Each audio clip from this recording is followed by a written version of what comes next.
लड़की होना आजकल आम नहीं है। आज भी लड़की होना दुर्भाग्यपूर्ण माना जाता है। बहुत से स्थान और समाज है जहाँ लड़कियों को पढ़ाई नहीं देना कठिनाइयों का कारण बनता है। इस तरह के सामाजिक भेदभाव और लड़कियों की सामाजिक दृष्टि पर एक लंबी भावुक कहानी लिखी गई है। इस कहानी का प्रमुख किरदार जो निभाता है, आरती उसका नाम है।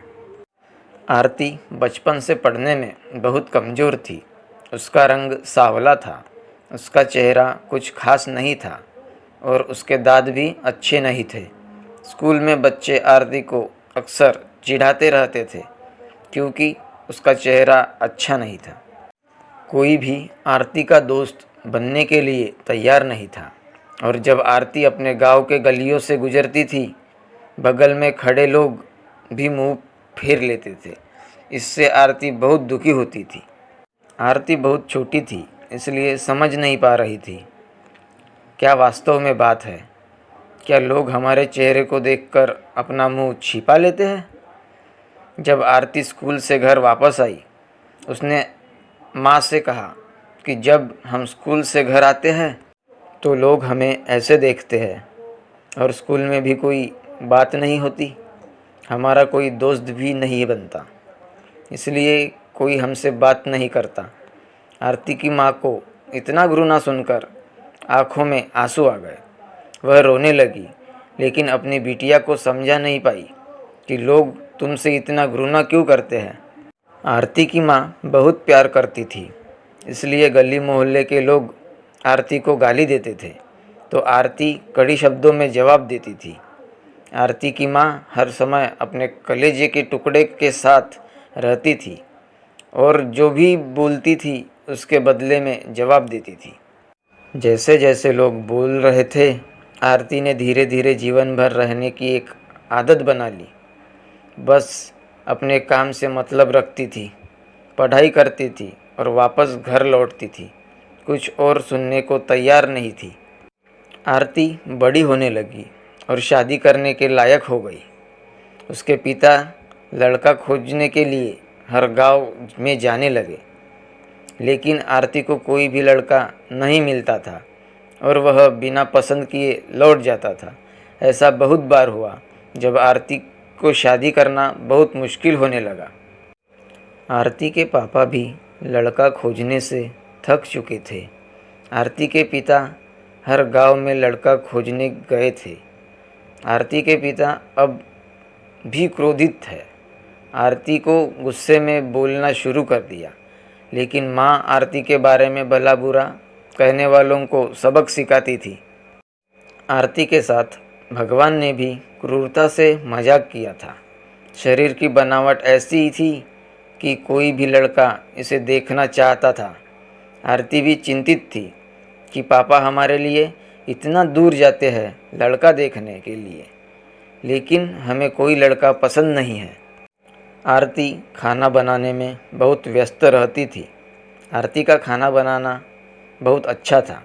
आरती बहुत सी खाना बनाने की रेसिपी जानती थी। इसके लिए उन्होंने पुस्तकें पढ़ी थी और टीवी पर वीडियो देखे थे। आरती का खाना बहुत स्वादिष्ट और टेस्टी था।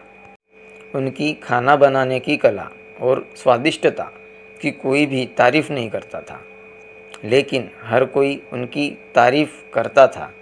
आरती खाना बनाते समय जितनी भी आजू बाजू औरतें थीं, सबसे अधिक फेमस हो गई। जिस महिला को लगता था कि आज खाना बनाना है और कुछ नए विचार इसमें शामिल करना है, वह आरती के पास। आरती का खाना बनाना बहुत अच्छा था। जिस महिला को लगता था कि आज खाना बनाना है और कुछ नए विचार इसमें शामिल करना है, वह आरती के पास में आकर जानकारी प्राप्त की। बहुत सी महिलाएं भी आरती का खाना सीखना चाहती थी, लेकिन यह उनमें से कुछ के लिए पर्याप्त नहीं था। आरती का टाइमिंग जादू ऐसा था कि कोई भी इस कला को सीख नहीं पाया। आरती का जीवन और उसका चक्र विफल रहता था।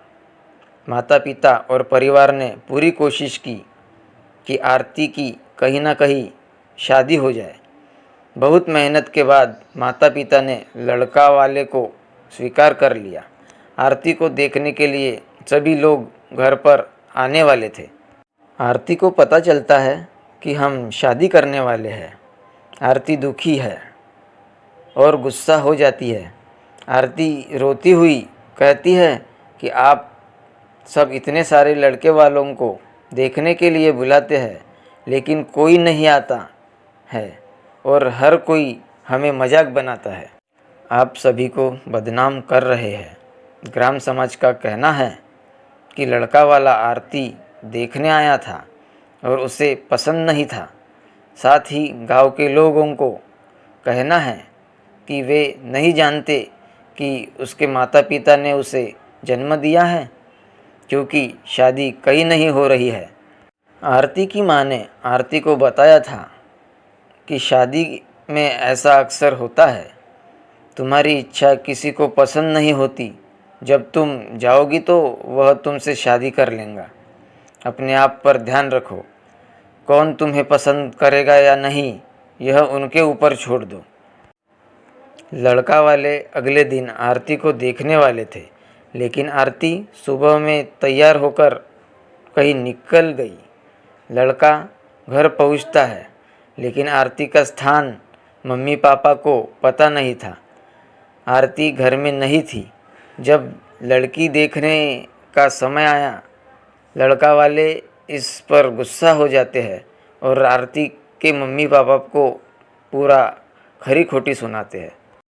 आरती के पिता वैसे भी आरती पर बहुत गुस्सा करते थे, लेकिन उस दिन की हरकत से आरती के पिता का खून बह गया। जिस दिन आरती ने अपने पापा को गुस्से में पागल कर दिया, उसके पापा ने अपनी माँ पर अपना सारा गुस्सा उतार दिया। आरती के पिता ने उसके माँ को बहुत दुखी करते हुए कहा कि यह सब आपके सिर पर चढ़ाने का परिणाम है। आज आरती अपनी ही वजह से ऐसा कर रही है। अब शाम होने वाली थी। आरती घर लौट चुकी थी। उसके साथ में एक चेक और कोई सर्टिफिकेट लेकर आई थी। आरती अपनी सफलता के बारे में अपनी माँ से कुछ कहने वाली थी कि उसी समय उसकी माँ ने उसे खरीदा। रोना शुरू कर दिया। आरती को उसकी मम्मी ने इतनी खरी खोटी सुनाई कि आरती ने सपना में भी नहीं सोचा था कि आज उसकी मम्मी हमें इतना बुरा बोलेगी। आरती ने इस तरह के शब्द पहले कभी नहीं सुने थे।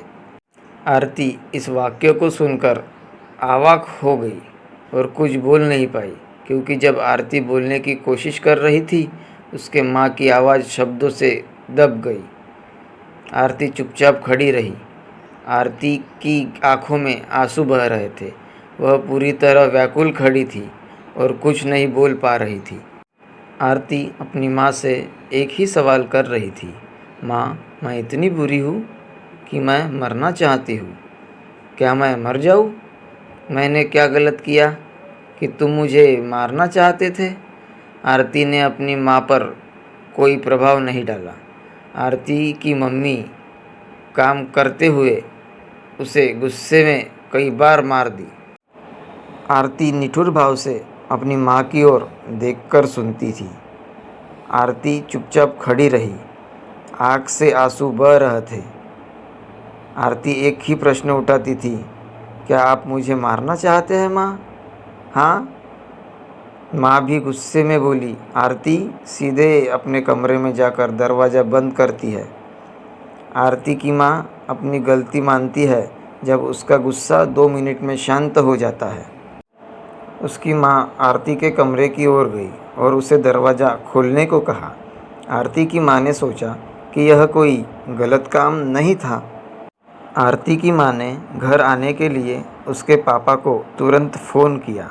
दोनों ने बहुत कोशिश की, लेकिन आरती ने दरवाज़ा नहीं खोला। धीरे धीरे आरती के पिता को एहसास हुआ कि उसने कुछ गलत किया है। आरती के पिता ने झटपट दरवाज़ा तोड़ दिया। आरती की माँ और पापा अवाक रह गए और पंखा से लटक रहे थे जब उन्होंने अंदर का सीन देखा। वह बस थोड़ी देर से बेहोश थी। माँ और पापा ने उसे तुरंत उठाकर पंखा से अलग किया। फिर उन्होंने गले से दुपट्टा निकालकर बेड पर आरती को लेटा दिया और स्थिति को देखते हुए तुरंत डॉक्टर को फ़ोन किया।